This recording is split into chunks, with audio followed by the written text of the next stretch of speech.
If you have ever been on a flight and felt that sharp, awful, stabbing pain in your ears, you are definitely not alone. So you're in the right place, because today we're going to break down exactly why that happens and, more importantly, how to make sure it never, ever ruins a trip for you again.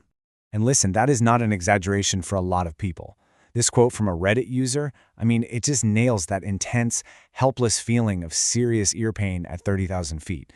It can be genuinely terrifying. So what's the deal here? Why does something as routine as flying cause such a real, painful reaction in our bodies? Well, we're going to get right into the science, a little bit of anatomy, and the simple tricks that'll help you fly pain-free. The whole problem starts with something we can't even see: air pressure. It's this invisible force that's all around us all the time, and it changes in a huge way when we get on a plane. It's kind of weird to think about, but all the air above you actually has weight. It's pushing down on you from every direction right now. And here on the ground, your body is perfectly balanced with this pressure. But on a plane, that balance gets completely thrown off. And just look at how massive this change is. At sea level, we've got a certain amount of pressure. By the time you get to 18,000 feet, that pressure has been cut in half. And at a typical cruising altitude, around 33,000 feet, the pressure outside is less than a quarter of what you're used to on the ground. That is a huge difference for our bodies to adjust to. Okay, so this pressure change brings this old-school physics principle into the picture, Boyle's law. Now don't worry, it sounds way more complicated than it really is. The idea is super simple. As the pressure around a gas goes down, the gas itself expands. And the critical thing here is that you have a small pocket of gas trapped right inside your middle ear. So here's what that actually means for your ears. As the plane climbs up and the cabin pressure drops, that air that's trapped in your middle ear starts to expand, kind of like a tiny balloon puffing up. Then, as the plane comes down for a landing and the pressure goes up, that same little bubble of air gets squeezed. This whole cycle of expanding and compressing is the root of the entire problem. But, our bodies are pretty smart. We have a built-in system that's designed to handle exactly this kind of thing. So let's take a look at the brilliant little piece of anatomy that's supposed to keep everything in balance. I want you to picture your middle ear as a tiny, sealed-off box. Now, the front wall of that box is your eardrum. And get this, it is as thin and flexible as a piece of plastic wrap. This means it's incredibly sensitive to being pushed or pulled by any changes in pressure. Okay, so coming out of the back of that little box is a tiny escape hatch. It's a narrow tube that connects all the way to the back of your nose and throat. And this, my friends, is the hero of our story, the Eustachian tube. Now, this Eustachian tube is normally closed, but every single time you swallow or chew or yawn, the muscles in your throat actually pull it open for just a split second.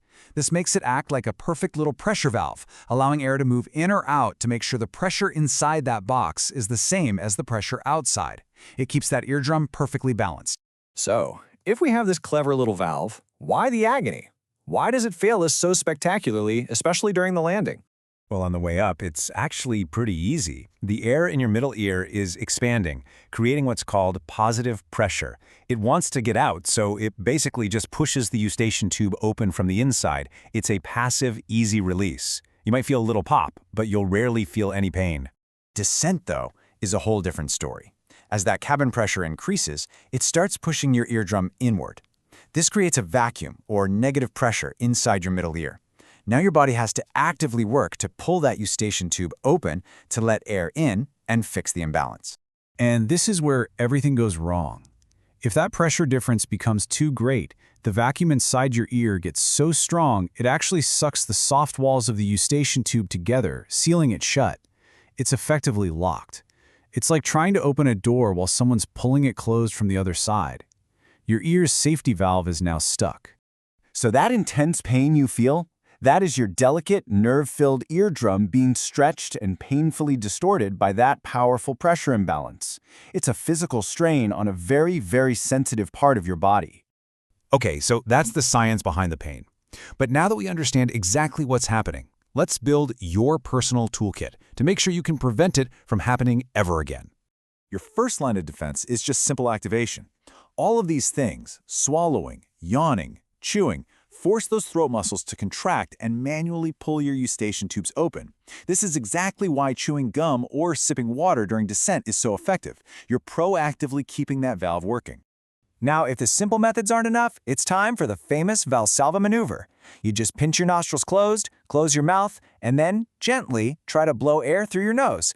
This forces air up the eustachian tubes to pop them open, but that caution is really crucial. Do it gently. Blowing too hard can cause serious damage. And here are 3 more pro tips. First, whatever you do, don't sleep through the descent. You just don't swallow enough when you're asleep. Second, if you have a cold, consider using a decongestant spray about 30 minutes before landing. It can help shrink the swelling around your eustachian tubes, making them work better. And third, you can try those pressure-regulating earplugs. They have a tiny filter that actually slows down the pressure change, giving your ears more time to adjust naturally.